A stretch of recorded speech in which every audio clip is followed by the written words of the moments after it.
ایک بہت بڑی گاڑی میں وہ بڑی شان سے بیٹھا ارد گرد سے بے نیاز گاڑی ڈرائیو کیا جا رہا تھا۔ کچھ ہی لمحوں بعد اس کی وہ گاڑی آ کر ایک بہت بڑی عمارت کے سامنے رکی تھی۔ اس نے اپنی سائڈ کا دروازہ کھولا اور سیٹ بیلٹ کھولتا ہوا باہر نکلا۔ اپنے کپڑوں کو سیٹ کرتا ہوا اس نے اس عمارت کو ایک لمحے کھڑے ہو کر دیکھا تھا۔ عمارت کی سب سے اوپری جگہ پر ایک بہت بڑا بورڈ لگا تھا جس پر سنہرے حروف میں چمکتا ہوا حیدر آف کمپنیز اسے خوش آمدید کہہ رہا تھا۔ اس نے سنجیدگی سے اوپر سے لے کر نیچے تک اس عمارت کا جائزہ لیا اور پھر قدم با قدم چلتا اس عمارت میں داخل ہو گیا۔ عمارت میں داخل ہوتے ہوئے سامنے موجود ہر شخص اس کے سامنے بڑے تعظیم کے ساتھ پیش آنے لگا۔ اس کو گزرتے ہوئے راستہ دیا جانے لگا۔ سبھی لوگ کھڑے ہو کر اسے سلام کرنے لگے۔ وہ کوئی اور نہیں بلکہ اس حیدر آف کمپنیز کا مالک ذوالقرنین حیدر تھا۔ وہ اپنے چہرے پر بھلا کی سنجیدگی طاری کیے بنا ادھر ادھر دیکھے اوپری منزل کی جانب بڑھ گیا۔ لفٹ سے اس نے تیسری منزل کا بٹن دبایا اور پھر تیسری منزل پر آ کر جب لفٹ کھلی تو وہ قدم قدم چلتا اپنے آفس میں جا پہنچا۔ اپنے آفس پہنچتے ہوئے اس نے سب سے پہلے کاؤنٹر پر پڑے فون کو اٹھایا اور کان سے لگایا۔ آگے سے پہلی کال اٹھا لی گئی تھی۔ جی السلام علیکم سر۔ آگے سے ایک نسوانی آواز نے اس کی سماعت کو چھوا۔ وعلیکم السلام مس سارہ، میں نے کل ہی آپ کو آرڈر دیا تھا کہ میرے پہنچنے سے پہلے یہاں پر وہ تمام فائل پہنچنی چاہیے جن کی ذمہ داری میں نے آپ کو سونپی تھی۔ وہ ابھی تک پہنچی نہیں ہے، وہ انتہائی غصے سے بولا۔ تو اپنے کیبن میں بیٹھی سارہ سکرین کے چہرے کی ہمائیاں اٹھ گئی۔ ابھی اسے کچھ کام کرنا تھا۔ جی سر، مگر تھوڑا سا کام رہتا ہے۔ بہت سارا کام تھا، رات گئے تک یہ کام کرتی رہی ہوں لیکن مکمل نہیں کر پائی، معذرت چاہتی ہوں، بس میں ابھی لائی، اس نے اٹکتے ہوئے کہا۔ تو ذوالقرنین حیدر کا غصہ مزید آسمان کو چھونے لگا۔ مس سارہ، آپ بہت ہی لیزی ہوتی جا رہی ہیں اور مجھے لیزی انسان بالکل بھی نہیں پسند۔ ابھی کے ابھی 10 منٹ میں آپ میرے آفس میں میرے سامنے فائل لے کر حاضر ہونی چاہیے، ورنہ میں آپ کو ابھی کے ابھی اپنے آفس سے نکال دوں گا۔ مجھے وہ انسان ہرگز پسند نہیں جو وقت پر کام نہیں دیتے، اس نے سختی سے کہا۔ تو سارا اوپر کا سانس اس کا اوپر اور نیچے کا نیچے ہی رہ گیا۔ جب سے وہ یہاں آئی تھی ایسا ہی ہو رہا تھا، ہر کام میں وہ اکثر پیچھے رہ جاتی تھی، حالانکہ اس کی یہی کوشش ہوتی تھی کہ وہ سب سے پہلے اپنا کام مکمل کرے اور سر کو اپنے کام سے خوش کرتے، لیکن سر ہمیشہ اسے بدگمان ہی رہا کرتے۔ آج بھی ذوالقرنین حیدر کا غصہ آسمان کو چھو رہا تھا۔ آج بھی اس کی نظروں میں بہت لیزی ثابت ہو گئی تھی۔ اب تو رہ کے سارا کو اس بات پر غصہ آنے لگا تھا کہ کیسا روڈ انسان ہے، اسے دوسرے انسانوں کے بارے میں کچھ علم ہی نہیں، دوسرے انسانوں کی تکالیف، ان کی مجبوریاں اس انسان کے سامنے کوئی معنی ہی نہیں رکھتی۔ ایسے انسان کے ساتھ کام کرنے سے تو اچھا ہے کہ بندہ فارغ ہی رہ گئے، لیکن میں کیا کروں، مجھے تو پیسوں کی ضرورت تھی، مجبوری تھی۔ یہ کہتے ہی ان کی کمپنی میں آئی ہوں، جب تک ان کا قرضہ نہیں اتر جاتا تب تک تو مجھے ان کے پاس ہی بند کر رہنا پڑے گا۔ میں خدا سے دعا کروں گی کہ جلد سے جلد میرا قرضہ اتر جائے اور میں پھر یہاں سے چلی جاؤں۔ یہ روز روز کی بے عزتی آخر کون برداشت کر سکتا ہے؟ اس نے فون سائڈ پر رکھا اور پھر جلدی سے اپنا ہاتھ میں پکڑے پین سے کاغذ میں کچھ سائن کرنا شروع کر دیے، اور اگلے 10 منٹ میں وہ بھاگتی ہوئی اس کی آفس کے دروازے پر موجود تھی۔ اس نے دروازے پر ہلکی سی دستک دی تو آگے سے اس کی آواز سنائی تھی، آ جائیں مس سارہ۔ اور اس نے آہستہ سے دروازہ کھولا اور پھر قدم قدم چلتی آفس میں داخل ہو گئی۔ وہ اپنی کرسی پر بیٹھا لال سرخ چہرہ لیے اسے ہی دیکھ رہا تھا۔ مس سارہ، 10 منٹ کا کہا تھا، آپ پورے 15 منٹ پر آئی ہیں، یعنی 5 منٹ لیٹ ہو کر آئی ہیں۔ اب بتائیے میں آپ کو کیا سزا دوں؟ وہ غصے سے اسے ہی دیکھ رہا تھا جبکہ سارہ اپنی نظریں جھکائے ہوئے تھی۔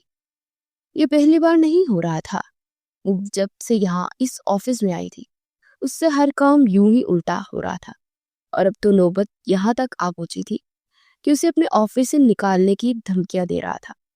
آپ خاموش کیوں ہیں مس سارہ؟ مجھے بتائیے، میں آپ کو اس بارے میں اور کیا سزا دوں۔ اس نے پھر سے سر جھکائے رکھا تو کہنے لگا، ٹھیک ہے، آج جو بھی فائلز آئیں گی وہ ساری کی ساری آپ نے آج شام تک مجھے مکمل کر کے دینی ہے۔ شام کو چھٹی سے پہلے پہلے مجھے وہ تمام فائلز مل جانی چاہیے۔ میں مینیجر سے بات کرتا ہوں، آپ کے کام کی تمام فائلز آپ کے ذمہ ہوں گی۔ اور یہ کیا، آپ نے اس فائل میں یہ غلطی کر دی، یہاں پر دن کیا ہے اور تاریخ کیا لکھی ہے؟ حیرت ہے، آپ اتنی بڑی کمپنی کی ایک امپلائی بن گئی ہیں لیکن آپ کو اس بات کا علم ہی نہیں ہے کہ کام کیسے کیا جاتا ہے۔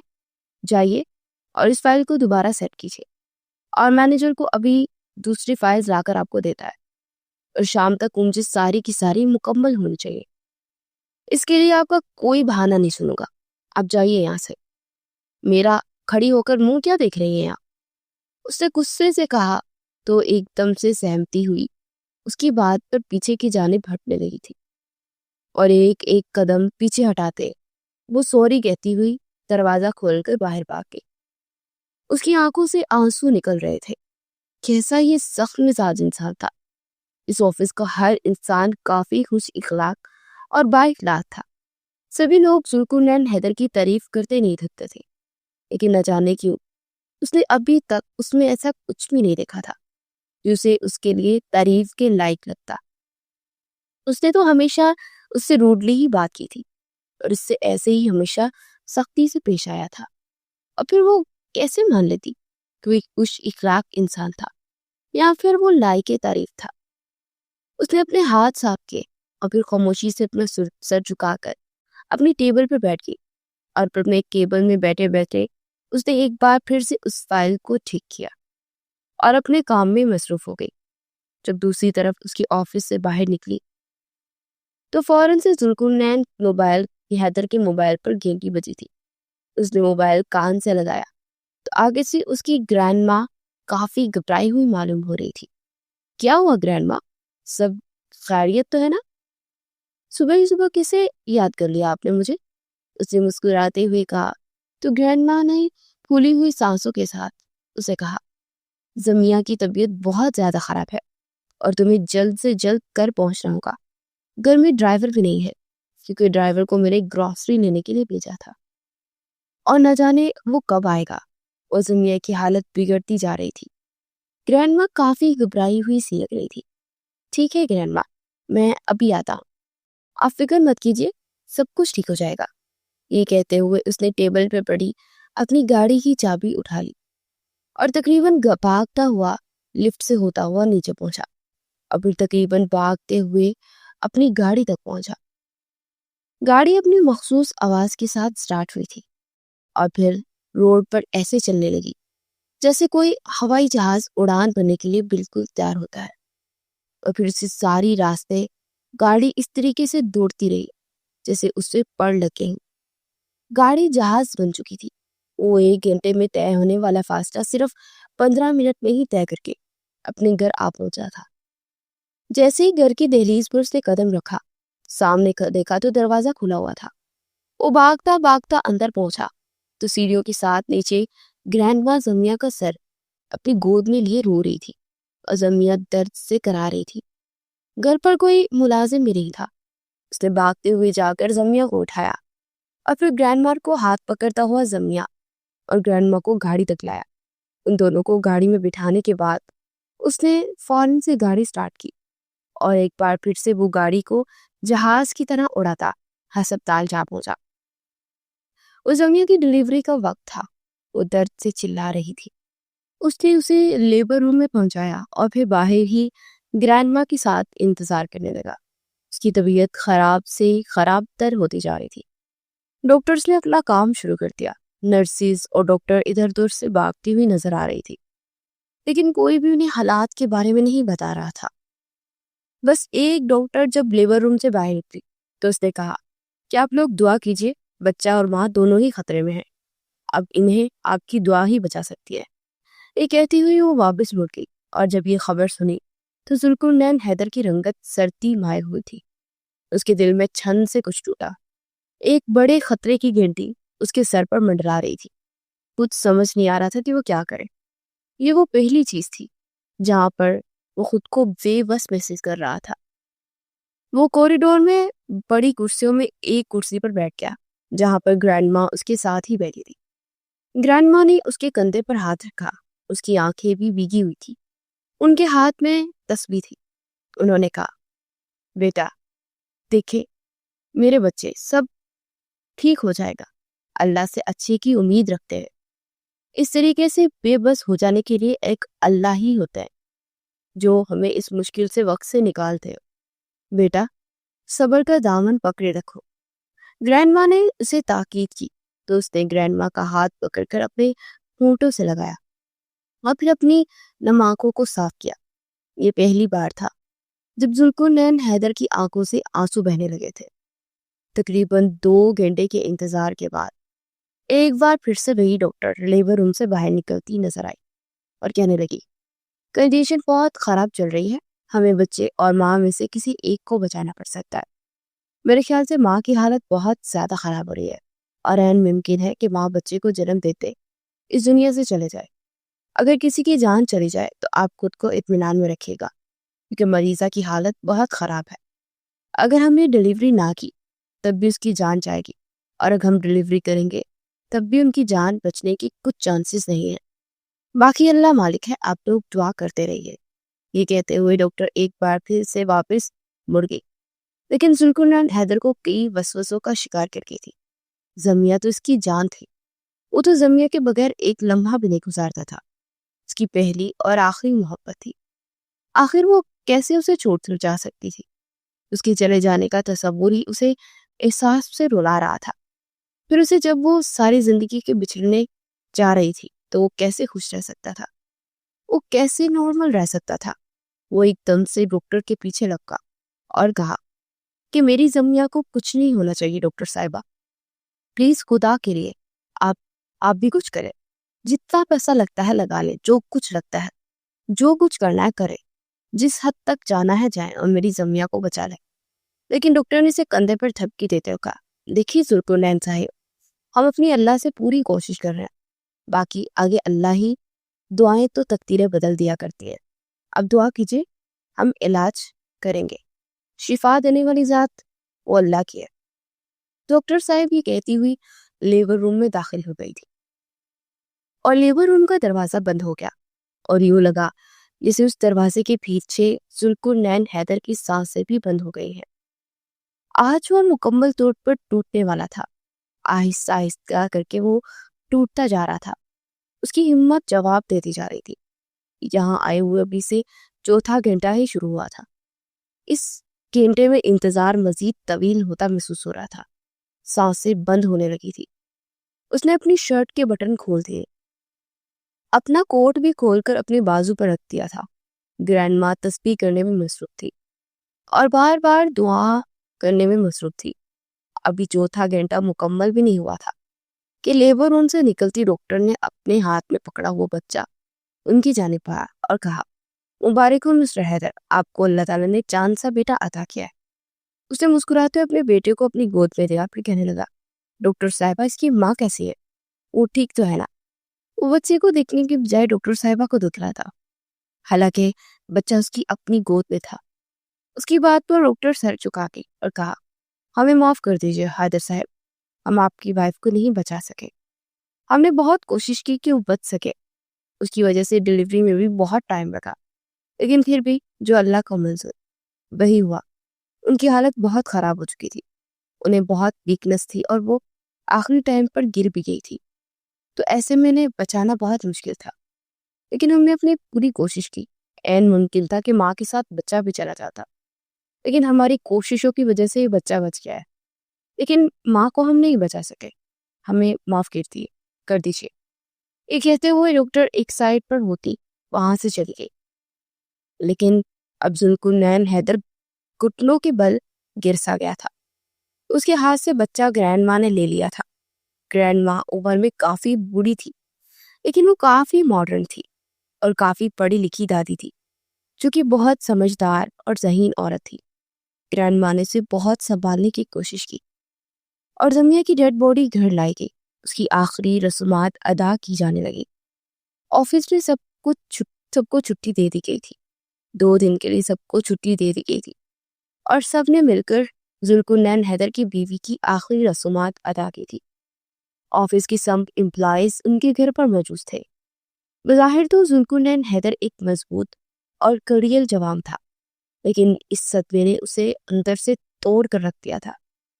اس وقت اس کے گھر پر آنا جانا بہت لگا ہوا تھا اور لوگوں کے سامنے وہ خود کو ٹوٹا ہوا نہیں دکھانا چاہتا تھا، اس لیے خود کو کافی مضبوط کر لیا تھا۔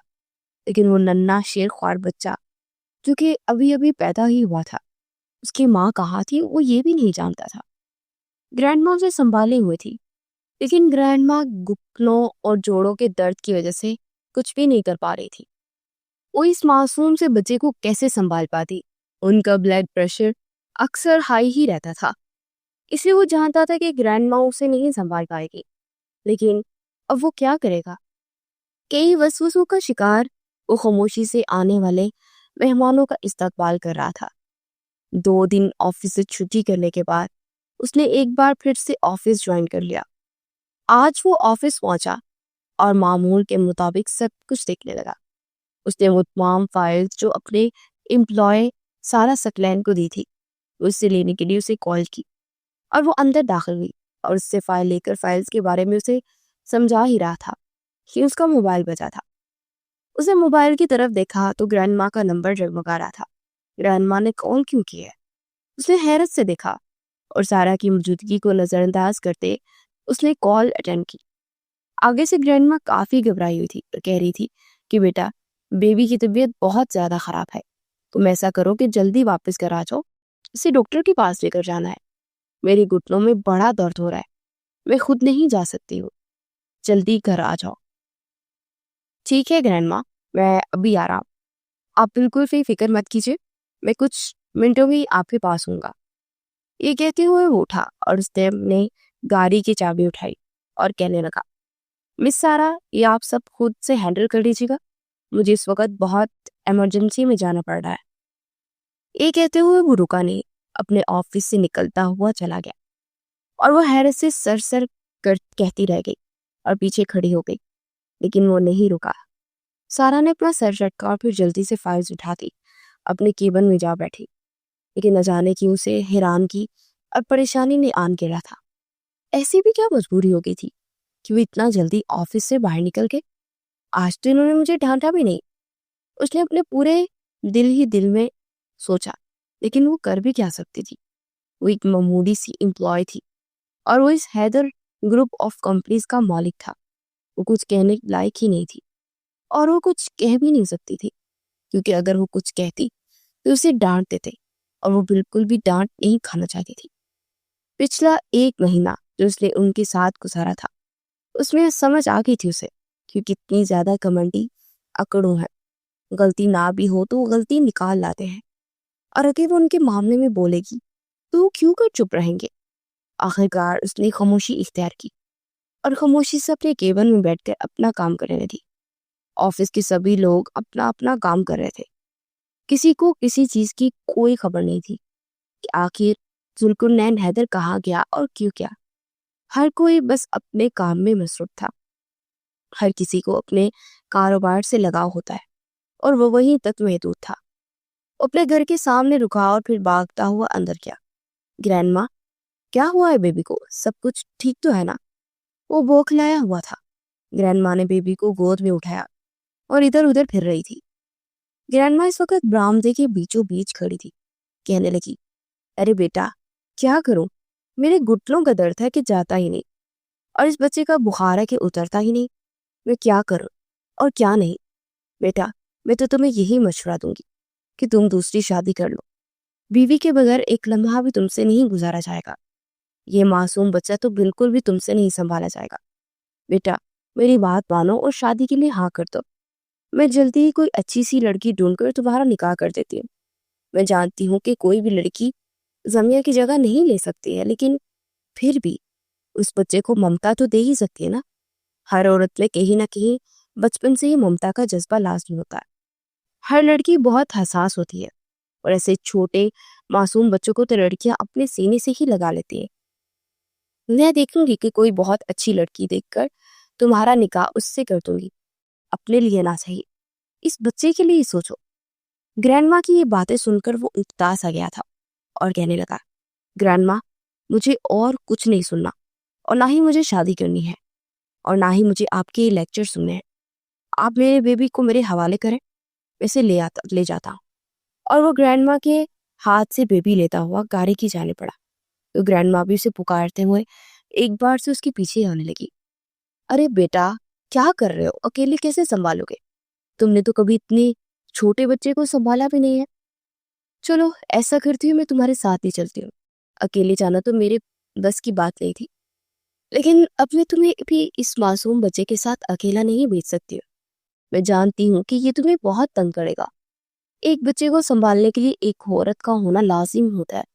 لیکن اگلے ہی پل گرینڈ ماں کی گھٹنوں میں ایسا درد اٹھا کہ وہ وہیں گر گئی، اور بچے کو سنبھالتا ہوا وہ گرینڈ ماں کو لیے اس نے آواز لگا کر کہا، گرینڈ ماں آپ مت آئیے، میں ہوں نا، میں کر لوں گا۔ سب کچھ کہتے ہوئے گاڑی کی جانب پڑا، لیکن گرینڈ ماں نے پھر بھی ہار نہ مانی اور کہنے لگی، اچھا چلو ٹھیک ہے، میں ملازمہ کو تمہارے ساتھ بھیج رہی ہوں۔ کہتے اس نے ملازمہ کو آواز لگائی اور ملازمہ بھاگتی ہوئی کچن میں ان کے ساتھ جا کر بیٹھی۔ تقریباً 1 گھنٹے بعد وہ واپس گھر پہنچا، ملازمہ اور بچے کو گھر پہنچایا اور ایک بار پھر سے اپنے آفس چلا گیا۔ اب تو اسے مزید بے چینی اور بوکھلاہٹ نے آن گرا تھا۔ وہ کیا کرتا اور کیا نہیں، اکیلے بچے کو کیسے سنبھالتا، اس کی بس کی واقعی میں بات نہیں تھی۔ اس نے کبھی بچوں کو سنبھالا ہی نہیں تھا، لیکن وہ زمیا کے علاوہ کسی اور کے بارے میں سوچنا بھی نہیں چاہتا تھا۔ نہ تو کسی اور سے ہی شادی کرنا چاہتا تھا اور نہ ہی کسی کو دیکھنا چاہتا تھا۔ یہ بھلا سب کچھ مینج کیسے ہوتا؟ سارا دن انہی فکروں اور پریشانی میں گزرا تھا۔ آخر کار رات کے وقت اس نے دادوں سے یہ بات کہنا مناسب سمجھی کہ گرینڈ ماں میں اس کے لیے ایک آیا رکھنا چاہتا ہوں۔ اب جانتی ہے نا کہ میں اب زمیا کے علاوہ اور کسی کے بارے میں سوچ بھی نہیں سکتا، تو میرے لیے دوسری شادی کرنا بالکل بھی پاسبل نہیں ہے۔ اور ویسے بھی ابھی زمیا کو گزرے کتنے ہی روز ہوئے ہیں کہ میں دوبارہ سے دوسرا نکاح کر بیٹھوں۔ یہ مجھے گوارا نہیں ہے کہ میں کسی آیا کا بندوبست کر دوں گا، اسے سنبھال لیا کرے گی۔ لیکن گرینڈ ماں ماننے والی نہیں تھی، کہنے لگی، دیکھو بیٹا میں تمہارا دکھ سمجھ سکتی ہوں، لیکن تم یہ بھی تو دیکھو کہ کوئی بھی عورت چاہے کتنی خدمت گزار کیوں نہ ہو، اتنی ہی بڑی آیا کیوں نہ ہو، اور یہ بن کیوں نہ چاہے، پھر بھی تم پیسے دو گے تو انہیں پیسوں کے بدلے تمہارے بچے کا خیال رکھے گی، لیکن وہ تمہارے بچے کو ماں جیسا پیار نہیں دیکھ سکے گی۔ تم اس بات کو سمجھنے کی کوشش کرو، تمہیں اپنے بچے کے لیے اس ماں کو ڈھونڈ کر لانا ہوگا۔ لیکن وہ سدا کا اکڑو اور گمنڈی شخص، اسے اپنے فیصلوں میں کسی کا خلل پسند نہیں تھا۔ اس نے ہاتھ اٹھا کر روک دیا اور کہا، گرینڈ ماں میں کچھ نہیں سننا چاہتا، میں نے فیصلہ کر لیا ہے سو کر لیا ہے، اس لیے آپ پلیز کوئی آیا ڈھونڈ دیجیے، اور اس آیا کی سیلری میں پے کر دیا کروں گا، اور وہ میرے بچے کا سنبھال لے گی۔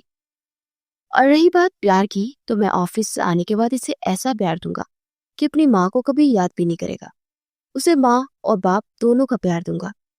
یہ کہتے ہوئے وہ اٹھا اور اپنے کمرے کی جانب چل دیا، جبکہ گرینڈ ماں خاموشی سے اسے پیچھے سے دیکھتی رہ گئی۔ دوسری طرف سارا اپنے کمرے میں بیٹھی اپنے لیپ ٹاپ پہ کچھ کام کر رہی تھی۔ تیز تیز انگلیاں اس کی لیپ ٹاپ کی پیڈ پر چلتی جا رہی تھی، ساتھ ہی ساتھ وہ کچھ وقت کے ساتھ ایک پینسل اٹھا کر کاغذ پر کچھ لکھنے لگتی تھی، اور اس کے سامنے فائل بھی کھلی ہوئی تھی۔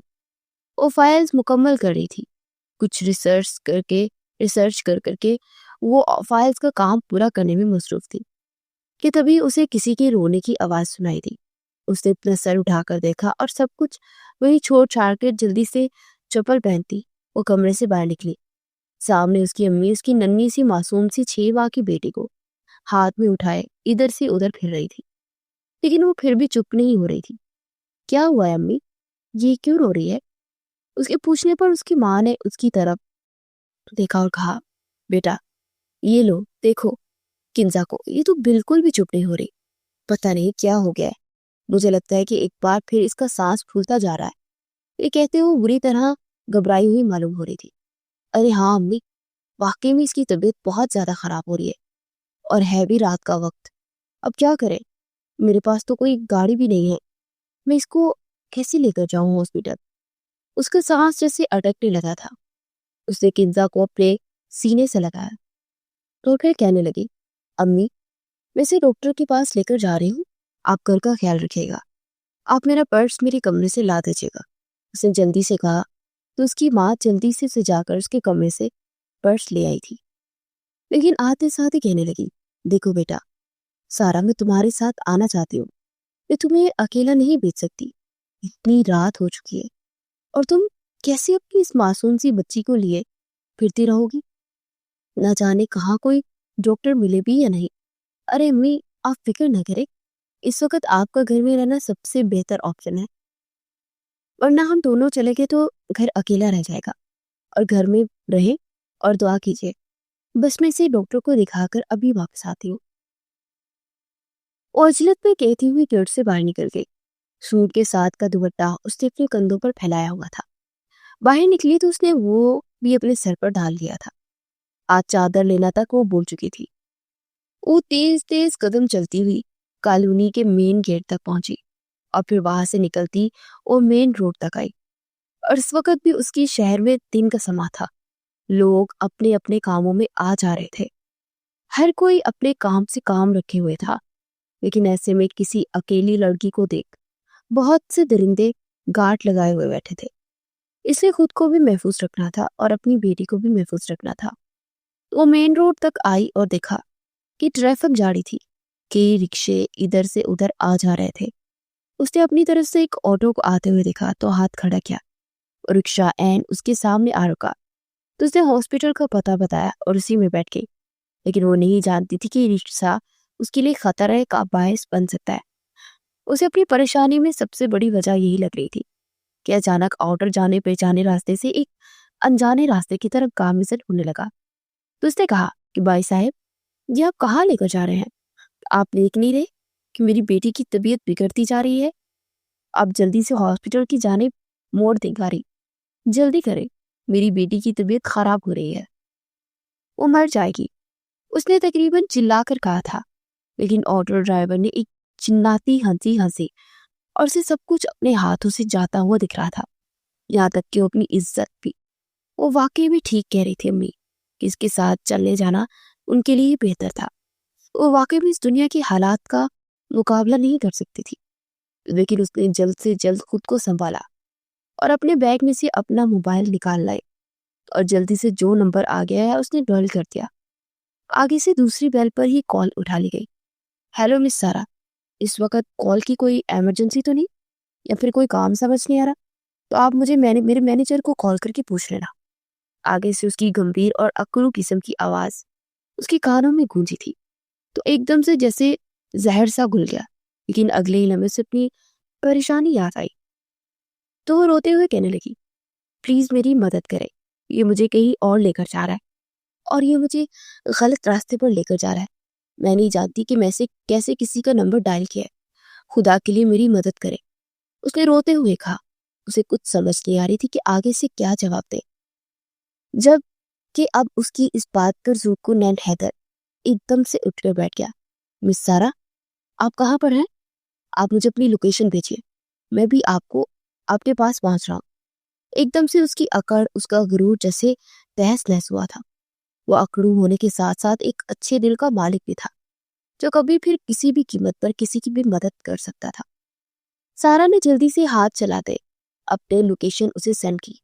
ایسے میں اس شخص نے پیچھے مڑ کر دیکھا اور دیکھا کہ بی بی جی کہ تمہارے یہ حربے کبھی کام نہیں آئیں گے، اس انسان تک پہنچنے تک میں تمہارا کام تمام کر چکا ہوں گا، بس تم مجھے راضی کر دو، میں تمہیں راضی کر دوں گا، خاموشی سے میرے ساتھ چلو اور اپنا موبائل بند کر دو۔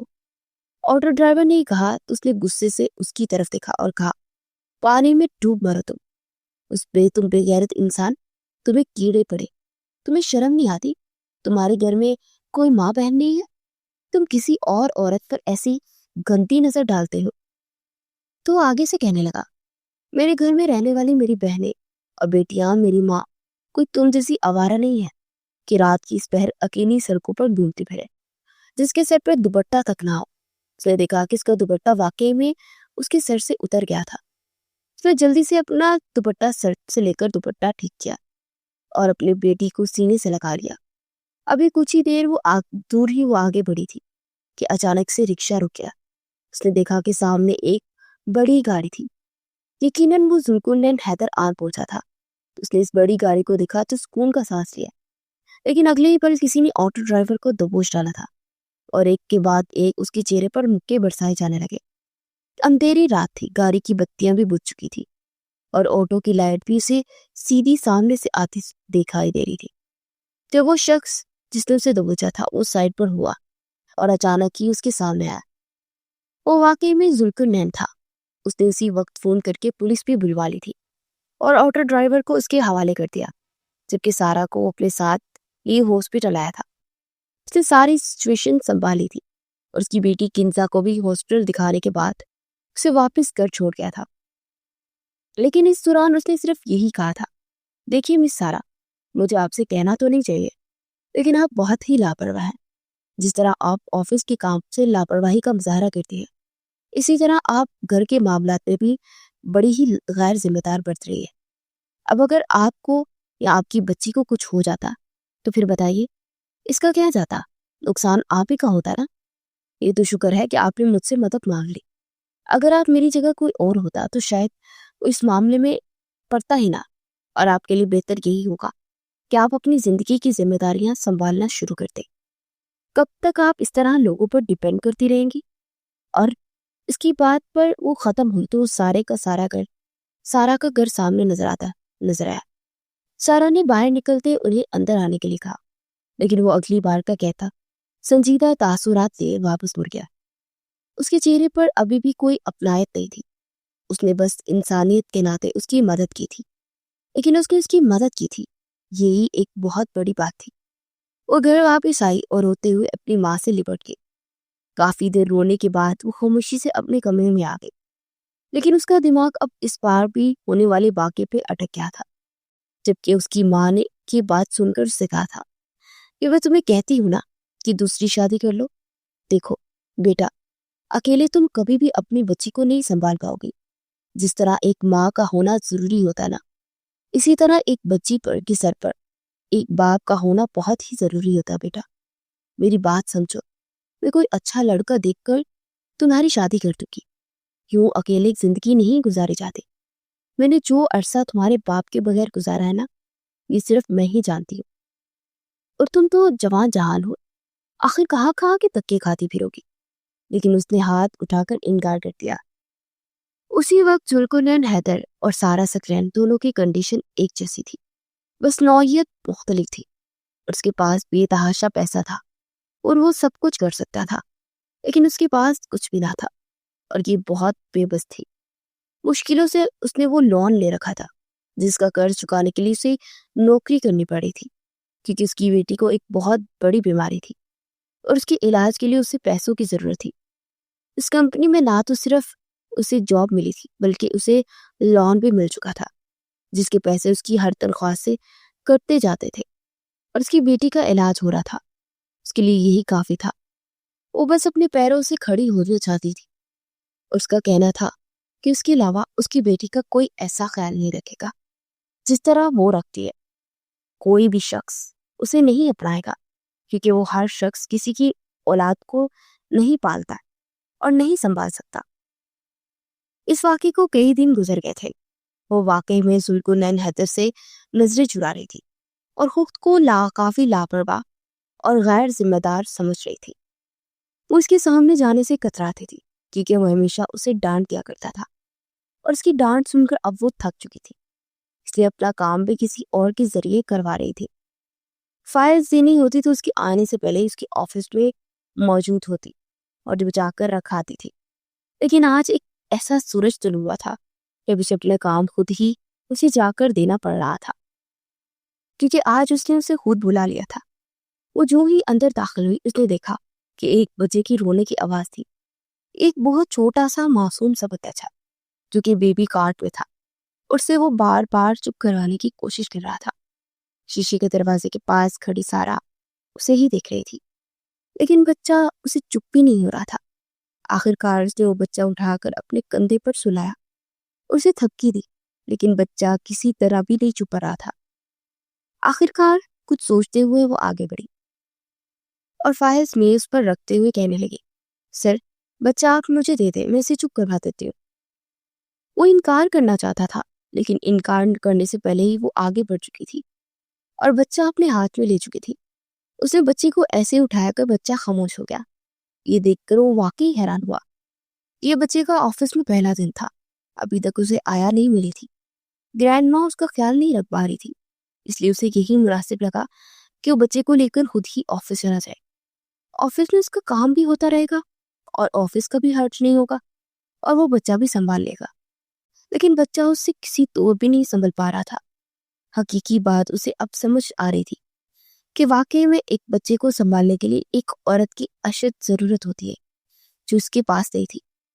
اس نے اس بچے کو اٹھایا اور اسے پیار سے تھپکی دیتے اس کا فیڈر اٹھایا اور اس کے منہ سے لگایا۔ بچہ ایک دم سے چپ ہو گیا۔ کچھ ہی دیر میں بچہ اس کی گود میں سو گیا تھا۔ ابھی وہ بچے کو سلا ہی رہی تھی کہ دروازے پر دستک ہوئی۔ اس نے دیکھا تو گرینڈ ماں حیرانی سے دروازے پہ کھڑی ہوئی تھی، کیونکہ وہ حیران پریشان اس کے سامنے بیٹھا تھا۔ ذوالقرنین حیدر بھی اسے حیرانی سے دیکھ رہا تھا۔ یہ بچہ تو کسی سے بھی نہیں چپ ہو رہا تھا، لیکن اس نے کتنی آسانی سے اسے چپ کروا دیا تھا۔ اور حیرت کی بات تھی کہ دادی جان نے اس لڑکی کو دیکھا کہ وہ بھی مسکرانے لگی، کہنے لگی، کون ہو بیٹا تم؟ اس سے پہلے تو نہیں تمہیں دیکھا۔ ذوالقرنین آگے بڑھ کر کہنے لگا، گرینڈ ماں آئی ساؤ سو رہا ہے۔ گرینڈ ماں خاموشی سے آ کر اس کے آفس میں بڑے صوفے پر بیٹھ گئی تھی اور وہ بھی آ کر اس کے ساتھ بیٹھ گیا اور اس کر دھیمے دھیمے اس کا سارا کا تعریف بھی کروا دیا تھا۔ کچھ ہی دیر میں بچہ سو گیا تھا تو اس نے بیبی کاٹ میں بچے کو سلا دیا اور پھر اجازت طلب کرتی اپنے کیبن کی جانب چلی آئی تھی، جبکہ دادی کو اب اپنا مدعا مل چکا تھا۔ دادی اصل میں یہ دیکھنے آ رہی تھی کہ پہلی بار وہ بچے کو لے کر آفس گیا ہے، کہیں بچہ اسے تنگ تو نہیں کر رہا نا۔ لیکن ہاں، یہاں آ کر جو دادی کی مراد ہی برائی تھی۔ دادی نے چہکتے پر کھیلتی ہوئی مسکراہٹ اور واضح طور پر سمجھ چکا تھا، لیکن وہ دادی سے اس بارے میں کوئی بات نہیں کرنا چاہتا تھا۔ دادی نے مسکراتے ہی کہا، ارے دیکھو بیٹا، ایسی ہی لڑکی مجھے چاہیے تھی۔ کتنی اچھی لڑکی ہے، کافی سگڑ، بچوں کو سنبھالنے والی۔ ارے مجھے اس کے بارے میں سارا بایو ڈیٹا بتاؤ، میں اس کے گھر میں رشتہ لے کر جانا چاہتی ہوں۔ تو کہنے لگا، ارے گرینڈ ماں بس چپ کر جائیں، میں نے آپ سے پہلے بھی کہا ہے نا، مجھے کسی سے کوئی شادی نہیں کرنی۔ لیکن دادی کہاں ماننے والی تھی۔ مینیجر سے سارا کا بایو ڈیٹا نکالتے تمام معلومات لینے کے بعد انہوں نہ تو کچھ سوچا اور نہ ہی کچھ سمجھا، بس منہ اٹھا کر اس کے گھر پہنچ گئی تھی۔ اور یہ سب کچھ اتنا اچانک ہوا تھا کہ خود گرینڈ ماں کو بھی سمجھ نہیں آئی تھی۔ جو ہی چھٹی ہوئی سارا اپنی آٹو سے ہوتے ہوئے اپنے گھر پہنچی تو سامنے کا منظر دیکھ کر حیران رہ گئی۔ یہ کوئی اور نہیں بلکہ گرینڈ ماں ان کے گھر پہ اس کی امی کے ساتھ خوش گپیوں میں مصروف تھی۔ گرینڈ ماں نے جیسے ہی اسے دیکھا تو وہ اٹھ کر کھڑی ہو گئی اور اسے اپنے پاس بلا لیا۔ وہ خاموشی سے قدم قدم چلتی اس تک آئی تو آگے بڑھ کر پیار سے اسے اپنے ساتھ بٹھا لیا۔ کچھ وقت کے بعد وہ وہاں سے چلی گئی تو آخرکار وہ اپنی امی سے پوچھنے لگی، امی یہ یہاں کیا کر رہی تھی؟ کیا کہنے آئی تھی؟ یہ تو سر حیدر کی گرینڈ ماں تھی نا، آج ہی میں نے انہیں اپنے آفس میں دیکھا تھا۔ اس کی بات پر وہ مسکرائی اور کہنے لگی، ہاں تمہارا ہی رشتہ لے کر آئی تھی تمہارے پاس ذوالقرنین حیدر کے لیے۔ یہ بات تھی یہاں پہ پگھلا ہوا سیسا، جو سیسا اس کے کانوں میں ڈال دیا گیا۔ لیکن امی میں شادی نہیں کرنا چاہتی ہوں۔ اس نے بھی یہ بات دہرائی ہی تھی کہ اس کی ماں نے اس کی بات درمیان میں ہی کاٹی اور کہنے لگی، بیٹا بس آج تک میں نے جو تمہاری سنی وہی کافی ہے، اور اس رات جو تمہارے ساتھ واقعہ ہوا نا، خدا نہ خواستہ اگر کچھ ہو جاتا تو میں کہاں جاتی، میرا کیا ہوتا؟ میری تو زندگی کا کل سرمایہ ہی تم ہو۔ اس لیے میں نے یہی سوچا ہے کہ تمہارے لیے ذوالقرنین حیدر سے زیادہ کوئی بھی ٹھیک نہیں لے گا، اس لیے خاموشی سے اس شادی کے لیے راضی ہو جاؤ۔ پرسوں تمہارا نکاح ہے، میں نے گرینڈ ماں سے مل کر تاریخ طے کر دی ہے۔ اس کی تو جیسے سر پر بجلی گئی تھی، وہ تو اس شخص سے ہمیشہ کے لیے آزادی چاہتی تھی۔ لیکن یہ کیا، یہ تو اب ہمیشہ کے لیے اس انسان کی ملکیت میں جانے والی تھی۔ نہ جانے اس کا کیا حشر ہوگا۔ اللہ اللہ کر کے وہ دن بھی آن پہنچا جس دن اس کا نکاح تھا۔ خوبصورت سے سرخ جوڑے میں وہ ملبوس وہ ایک خوبصورت دلہن رکھی تھی، اس کے ہاتھ میں اس کی 6 ماہ کی بیٹی کی موجود تھی، جس کی بیماری کا علاج ذوالقرنین حیدر کے مرحوم منت ہو رہا تھا۔ اس شخص کے احسان تلے دبی چلی جا رہی تھی، اس چیز سے انکار بھی نہیں کر رہی تھی کہ آخرکار اس نے ماں کی مرضی کے آگے خاموشی سے سر جھکا دیا۔ نہ جانے ذوالقرنین حیدر نے کیسے اس رشتے کے لیے ہاں کہی تھی۔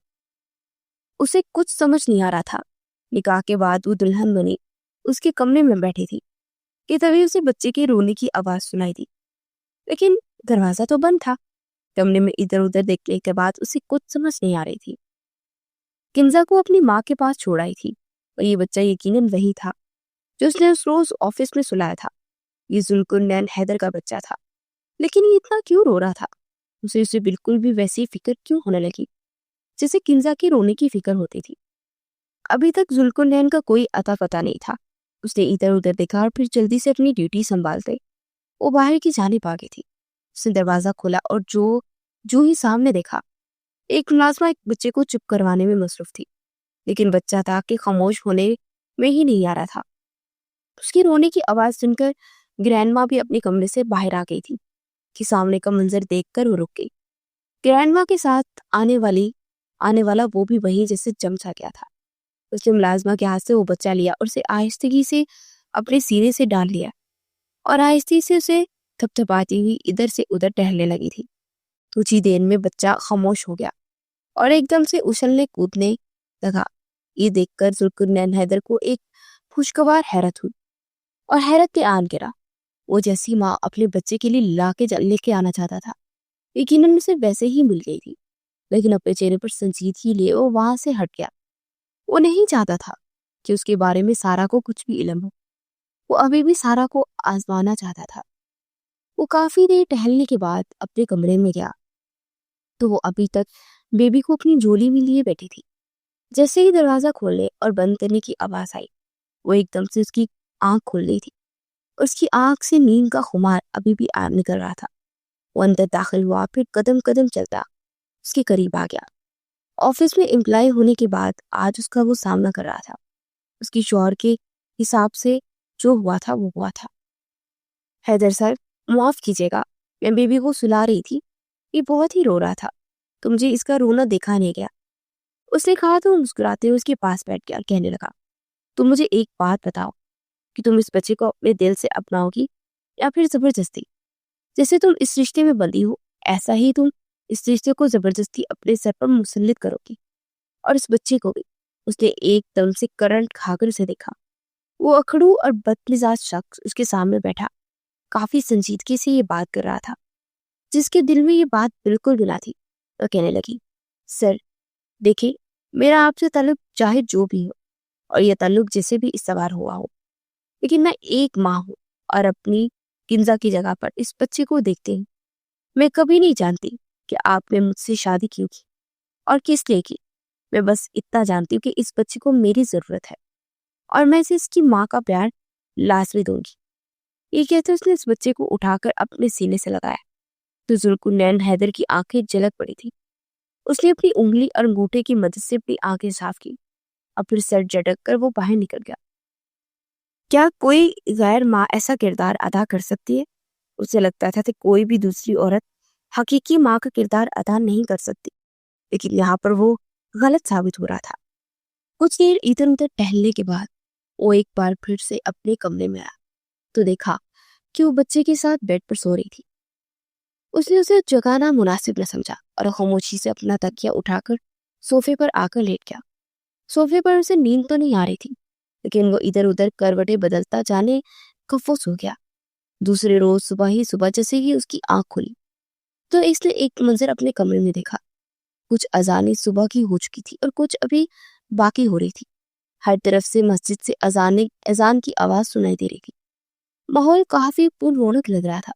اس نے ادھر ادھر دیکھا تو سامنے دیکھا وہ جائے نماز پہ بیٹھی نماز پڑھی تھی۔ یہ سلام پھیرا، دعا کے لیے جو ہی ہاتھ اٹھائے، بیبی رونے لگا۔ وہ بنا دعا مانگے بھی واپس بیبی کے پاس آئی، اسے اٹھایا اور خاموشی سے اسے تھپکنے لگی، ساتھ ہی چھوٹی چھوٹی باتیں بھی کرتی جا رہی تھی۔ اسے یوں لگ رہا تھا جیسے وہ اس بچے کو پہلی بار نہیں بلکہ ہمیشہ سے جانتی ہے۔ وہ مسکراتے اسے دیکھ رہا تھا۔ کچھ دیر اسے دیکھنے کے بعد ایک بار پھر سے اٹھا اور اس کی جانب بڑھتے ہوئے کہنے لگا کہ بیبی نے تمہیں بہت تنگ تو نہیں کیا نا؟ مجھے لگتا ہے کہ مجھے ساری رات سونے ہی نہیں دے گا۔ بیبی وہ مسکراتا ہوا آگے بڑھا اور اس کی ہاتھ سے بیبی کو لے لیا جسے وہ فیڈر پلا رہی تھی۔ ارے نہیں، اسے مجھے بالکل بھی تنگ نہیں کیا، اور ویسے بھی جب یہ روتا تھا تو میں مسکرا کر اٹھ بیٹھتی تھی۔ مجھے بالکل اپنی کنزا کی طرح ہی لگتا ہے۔ تمام رات کنزا کا خیال بھی میں اسی طرح دل لگا کے رکھتی ہوں۔ اسے دیکھ دیکھ کر مجھے کنزا کی بھی یاد آ رہی ہے۔ اسے مسکراتے ہوئے کہا تو حیرانگی سے اس کی جانب دیکھتے ہوئے بولا، میں بہت حیران ہوں مس سارا کہ آپ ایک غیر اور اجنبی ہو کر میرے بچے کو اتنے پیار سے پال رہے ہیں۔ کیا آپ زندگی پر میری بیٹی کو ایسے ہی پیار دیں گی؟ کہیں ایسا تو نہیں کہ میری توجہ پانے کے لیے آپ ایسا کچھ کر رہی ہوں، میری بیٹی کو اپنا بیٹا بنا رہی ہوں، پھر جیسے ہی آپ کو میری توجہ ملے آپ ایک دم سے پیچھے ہٹ جائیں؟ اس نے ایسا کہا کہ اسے یوں لگا جیسے سارا کے سر پر تو منو پانی ہی پڑ گیا۔ اس نے اسے حیرانگی سے گھورتے ہوئے کہا، بالکل بھی نہیں، اگر آپ مجھے اس گھر سے نکال بھی دیں یا چاہے مجھے اس گھر میں اب نوکرانے کی حیثیت سے رکھے، میں پھر بھی ہمیشہ اس بچے کو ایک ماں بن کر پالتی رہوں گی، کیونکہ جانتی ہوں کہ ماں اور باپ دونوں میں سے اگر کسی کا سایہ انسان کے سر میں سے اتار لیا جائے تو انسان ادھورا رہ جاتا ہے، جس طرح میں ادھوری رہ گئی ہوں اپنے باپ کے چلے جانے کے بعد، جس طرح میری بیٹی ادھوری رہ گئی ہے اپنے باپ کے چلے جانے کے بعد۔ اس کی آنکھوں میں آنسو بھر آئے تھے۔ آج اس کی باتوں میں سچائی اور اس کی آنکھوں کی روانی دیکھ کر وہ آہستگی سے اس کی جانب پڑا اور بیبی کو بیبی کارٹ میں سلاتے اس کا ہاتھ پکڑ لیا۔ یہ اتنا غیر ارادی طور پر تھا کہ وہ خود بھی نہ سنبھل پائی تھی۔ آج تک اس شخص کو وہ حیدر گروپ آف کمپنیز کا مالک اور نہایت اکڑو اور بد مزاج انسان سمجھتی آ رہی تھی، لیکن آج اس شخص کا اصلی روپ دیکھ رہی تھی تو اسے حیرت کے جھٹکے لگ رہے تھے۔ اور بظاہر اکڑو اور سخت نظر آنے والا انسان اندر سے کتنا دکھی تھا یہ اسے آج پتہ چل رہا تھا۔ اس نے اس کا ہاتھ پکڑا اور ایک سائڈ سے بیڈ پر لے جا کر کھڑا کیا اور اس طرف بیڈ پر گرا کر اس کا سایہ سر سارا کی گود میں گرا دیا۔ کچھ عجیب سا لگا تھا اسے، لیکن اگلے ہی پل وہ سنبھل گئی تھی۔ تم جانتی ہو سارا، میں جو باہر سے اتنا سخت اور برہم دکھائی دیتا ہوں، اندر سے میں اتنا ہی ٹوٹا ہوا اور بکھرا ہوا ہوں۔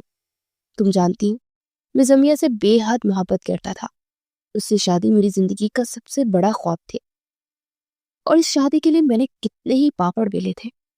بہت مشکلوں سے جا کر اس کے ماں باپ نے مجھے اس کا رشتہ دیا تھا، اور پھر 1 سال بعد جیسے ہی میرا بیٹا اس دنیا میں آیا وہ اس دنیا سے چلی گئی، اور اس کے ساتھ ہی اس کی قربت کا صرف 1 سال ہی میرے نصیب میں ہوا اور یادداشت میں ہی رہا، اور میں اپنی یادداشت سے جا کر بھی اس سال کو نہیں مٹا سکتا، اور یہ سال میرے لیے اذیتوں کا باعث بنتا چلا جا رہا ہے۔ اس کے چلے جانے کے بعد مجھے اپنے بیٹے میں نظر آتی ہے۔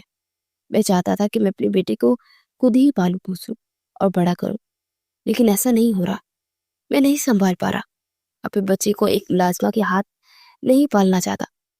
گرینڈ ماں بچے کی کیئر نہیں کر سکتی، اس لیے گرینڈ ماں کے کہنے پر میں نے تم سے شادی کر لی، لیکن مجھے یوں لگتا ہے جیسے گرینڈ ماں نے تمہیں میرے لیے چن کر بہت غلط کیا ہے، کیونکہ تم جانتی ہو ہمیشہ تم مجھے کام چور اور لاپرواہی نظر آئی تھی، لیکن حقیقی زندگی میں تم کیسی ہو یہ مجھے آج پتہ چلا ہے۔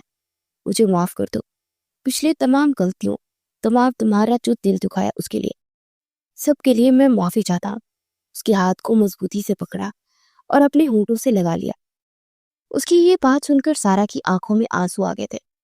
اس نے اپنے آنسو صاف کیے اور اس کے سر پہ انگلیاں چلاتے ہوئے کہنے لگی، میں آپ کی تمام امیدوں پر پورا اتروں گی۔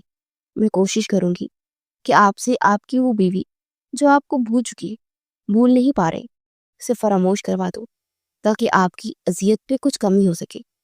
وعدہ کرتی ہوں کہ آپ کے بیٹے کو کبھی بھی ٹرائب جیسا سلوک نہیں کروں گی، اسے ہمیشہ اس کی ماں بن کر پیار دوں گی۔ ویسے بھی مجھے اس میں اپنا بچہ نظر آتا ہے۔ اس نے یہ کہا تو وہ مسکراتے ہوئے کہنے لگا کہ مجھے تم سے یہی امید تھی، لیکن اب مجھے تم سے ایک اور بات کہنی ہے، اور وہ یہ ہے کہ تم اپنی بیٹی کنزا کو یہاں پر لے آؤ۔ ان بچوں کو ایک ساتھ ہم دونوں دیکھ بھال کریں گے۔ تم نے میرے بیٹے کی ماں کا کردار ادا کر دیا، میں تمہاری بیٹی کے باپ کا کردار ادا کروں گا، اور یہ میرا تم سے وعدہ ہے کہ میں اپنے وعدے سے کبھی نہیں پھروں گا۔ یہ کہتے اس نے اس کی طرف دیکھا تو اس نے مسکرا کر اس کی جانب دیکھا۔ بیبی کارٹ میں وہ سویا ہوا بچہ ایک بار پھر سے رونے لگا تھا، اور اسے ماں باپ دونوں کا پیار مل چکا تھا، اور ان دونوں انسانوں کی زندگی ایک دوسرے سے جڑ کر جیسے آسان اور سہل ہو چکی تھی۔ اور اس کے علاوہ ان دونوں کو کیا چاہیے تھا؟ بے شک مشکلات کے بعد آسانی پیدا ہوتی ہے، اور آسانیاں پیدا کرنے والا وہ رب اوپر ہے جو بڑا ہی بے نیاز ہے۔